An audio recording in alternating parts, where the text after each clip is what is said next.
regresamos con Panorama Político para concluir ya este programa. Queremos hablar respecto a estas respuestas que han tenido los partidos políticos, sobre todo a los resultados electorales y quizá a esto que han llamado un atraso adrede del Tribunal Supremo Electoral de los resultados, casi de una semana. Sin embargo, a mí sí me gustaría aclarar de que esto es algo prácticamente normal, o sea, los resultados oficiales no se dan de la noche a la mañana, el tribunal se toma su tiempo, habitualmente o históricamente el primero y el segundo lugar en las elecciones presidenciales están abismalmente distantes del resto de partidos políticos desde muy temprano, por eso es que ya se sabe quiénes pasarán a segunda ronda, cosa que no pasó en estas elecciones y pues por eso se ha atacado al tribunal de una forma bastante fuerte, sobre todo el Partido de Libertad Democrática Renovada, que en este caso ha sido el más afectado. Sin duda yo creo que estas expresiones en el caso del candidato Manuel Valdizón es una muestra de que al no poder ganar las elecciones o pasar a una segunda vuelta por medio de los votos, se comienza a desacreditar y se insulta a la honorabilidad incluso de los mismos miembros de las juntas receptoras de votos, que son ciudadanos que dieron su tiempo, que prestaron su tiempo, más de 19,000 juntas receptoras de votos, 5 ciudadanos en cada una, prestaron su tiempo para servir al país. Creo que si hablamos de fraude estaríamos atacando la honorabilidad de estas personas. Segundo, el partido líder tuvo la capacidad económica para movilizar a sus fiscales de mesa, en donde en cada mesa está presente o puede estar presente un fiscal para apuntar alguna irregularidad que vea. Entonces, el sistema de cómo transmitir los resultados electorales está muy blindado. Hay varios procesos, primero se levanta un acta, los fiscales se quedan con un acta, se envía un acta, se envían actas físicas, es decir, es muy complicado hablar de un fraude o de que pudo haber una alteración de datos de un resultado electoral. O sea, aunque hayan, por ejemplo, algún tipo de errores de digitalización, es algo muy verificable que se puede arreglar hay en el como momento. hay un respaldo para decir no hubo fraude.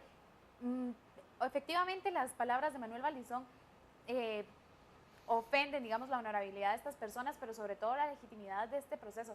Digamos, de todo el proceso electoral, está bien, no estamos de acuerdo con la ley electoral y de partidos políticos, el Tribunal Supremo Electoral pudo haber tenido mayor fuerza, pero lo rescatable realmente de esto es la legitimidad del día de las elecciones, y que él venga a decir que hubo un fraude es prácticamente echar a perder todo, pero, o sea, es casi imposible, además, considerando que se tienen a observadores nacionales, internacionales, se cuenta con los fiscales, los de las juntas receptoras de votos, y no vimos que a estas personas reportaran, por ejemplo, una mayor anomalía, aparte de la violencia electoral que se pudo haber dado en algunos lugares, pero en sí el proceso fue bastante legítimo, pero lo que estamos viendo son prácticamente patadas de ahogado.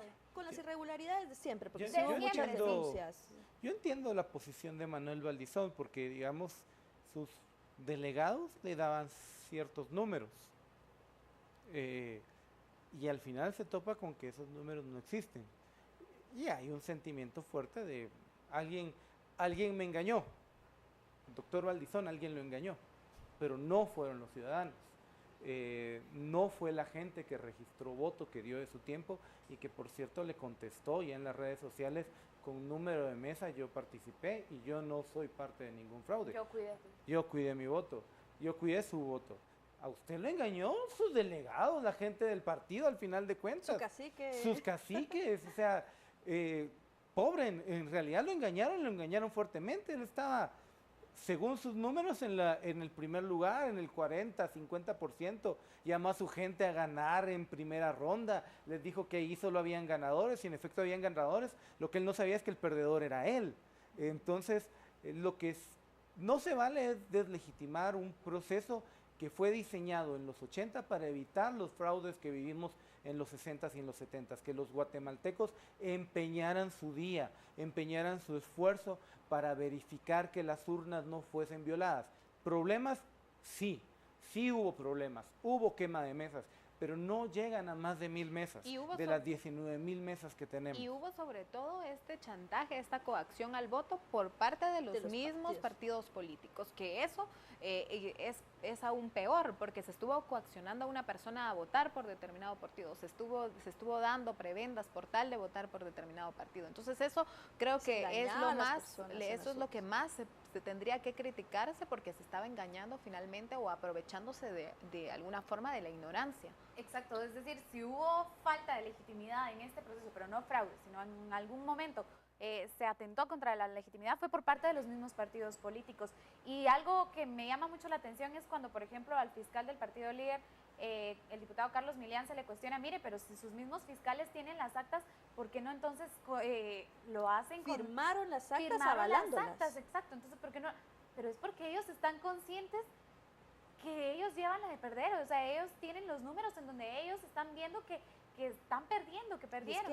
Y es que además perdieron por muy pocos votos, que también es otra situación muy frustrante para ellos. Es más fácil perder por 100,000 votos que por 10,000. Que por 10,000, o por 5,000, 6,000, y además con quién perdés. O sea, no es que se pierda con Alejandro Yamatei, con todo respeto al doctor Yamatei, pero duele perder con tu rival más crítico, que es Sandra Torres. Entonces, al final hay muchos componentes, pero Manuel Valdizón pierde porque no tuvo el tacto, el tino de elegir estrategas que le dijeran por dónde ir. Cometió demasiados errores políticos durante agosto. Esa impresión de que protegía al presidente Pérez Molina no se la logró quitar. Y al final de cuentas, suena hasta un poco vil, pero hay que decirlo de esta forma. Valdizón pudo a las 4 de la tarde ordenarle a todos sus fiscales impugnen todas las mesas, y no lo hizo.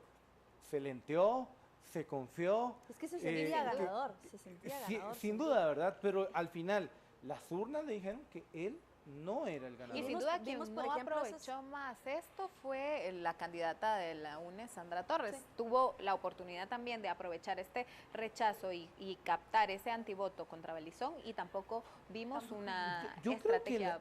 Yo creo que el antivoto de Valdizón se movió hacia Jimmy Morales en una buena medida, porque Sandra Torres, si se dan cuenta, casi no subió en las elecciones, mantenía entre un 15 y 18% de la votación, era su voto duro, pero captó muy poco. Mi impresión es que captó muy poco. Quienes captaron el voto... Pero captó más de lo que ella esperaba captar. Sí. Porque ella ya estaba prácticamente pero fuera. Al final el antivoto de Valdizón, la gente que se terminó asustando por Valdizón, se fue con Jimmy y se fue con Yamatei. Y la gran decepción, creo yo, fue Suri Ríos. Yo creo que muchos esperaban de la candidatura de Suri Ríos en la capital un mucho mejor desempeño. Bueno, sin duda habrá mucho que hablar ya de este tema de las elecciones en las semanas que nos quedan de acá para llegar a esta segunda ronda, y nosotros acá en Panorama Político seguiremos haciendo ese análisis periodístico de la situación de nuestro país. Los esperamos el próximo sábado, pero antes continúe con la programación habitual de Noticiero Guatevisión y también de este canal de Guatevisión. Buenas noches.